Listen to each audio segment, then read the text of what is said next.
Hello everyone, welcome to another episode of Anthropology lecture series. Today we'll see a question that was asked in UPSC Civil Services Mains 2023 examination. Religion as seen by Clifford Geertz. So this is Clifford Geertz. He had two publications based on religion, two important publications. The first is Religion of Java. It was published in 1960. So second is Religion.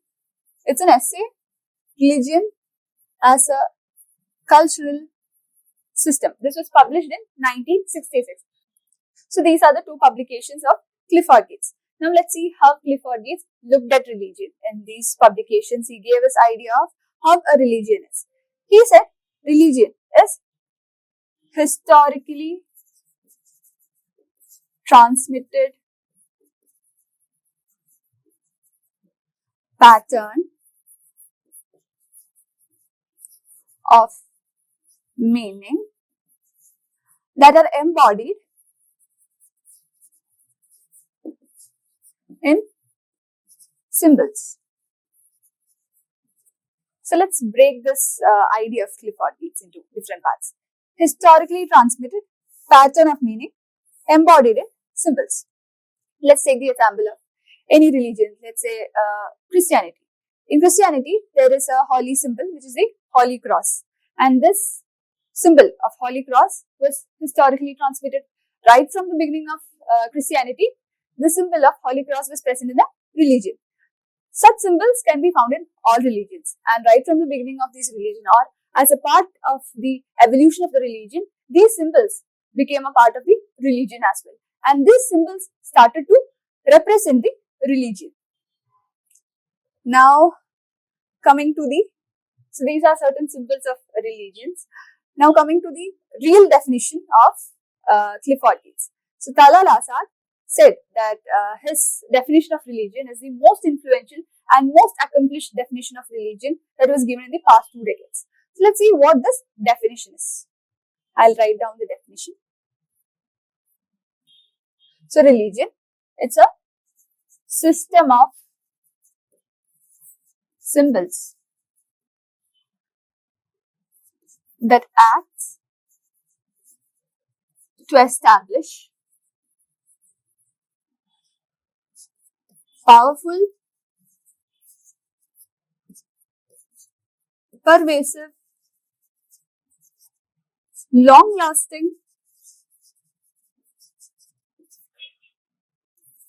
moods and motivations in men, in women as well, men. So this establishes a powerful, pervasive, long-lasting moods and motivations in men. There is more. It's a bit longer definition. And the next part is, it formulates a conception.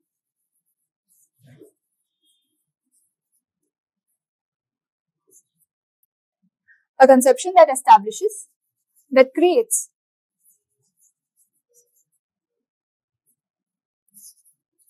general order of existence and clothing these conception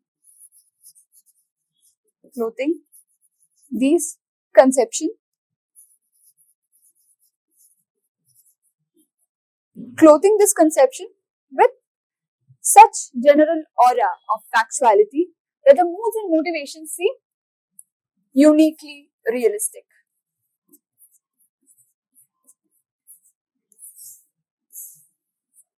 This is quite a long definition, right? So we'll break these into pieces and see what each part means. So the first is system of symbols that acts to establish powerful, pervasive, long-lasting moods and motivations in men. So this, he says, religion as we saw earlier is a system of symbols. Religion can be represented with symbols. He was a symbolic anthropologist, hence he attempted to define a religion like no other anthropologist. He started using the symbols in a religion to explain what the religion is.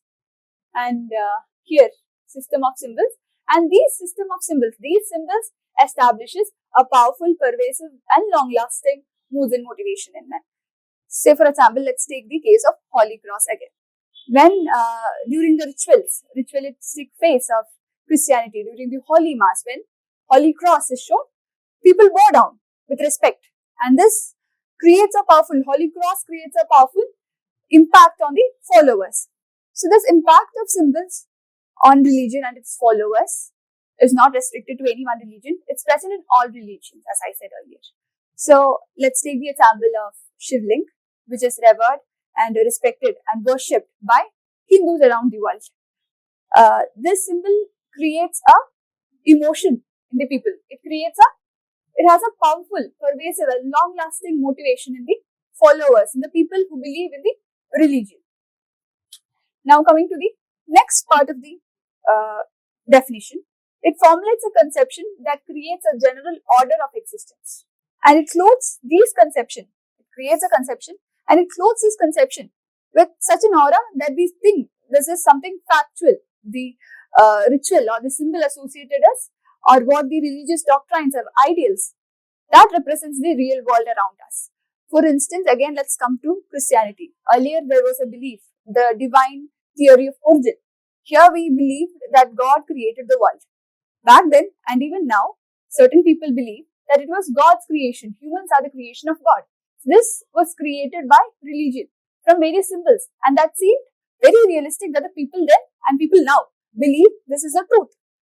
So this is how a religion and its symbols affect people and creates a realistic environment around them. The followers, the priests, the preachers, all are part to create this realistic environment. So Geertz, with his definition of religion, attempts to say that religion is not just a set of beliefs and practices, but it's a culture system.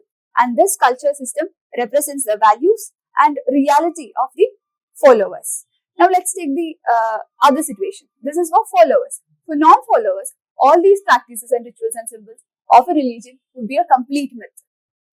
Let's understand this with a hypothetical religion. Let's say there is a religion called A, and the name of the god of this religion is also A. And there are certain followers in this religion, and those people believe that if we pray to God A, we'll get certain good things in life. That is, our wealth will be doubled. If we have a disease, that will be cured, and so many other belief systems associated with this religion A and the god A.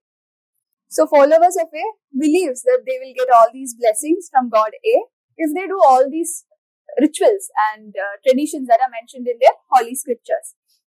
But for an outsider, all these will seem as myth, as mere superstition. Geertz's idea of religion was criticized by many scholars as well. So, first issue was that Geertz did not define many of the terms in his definition.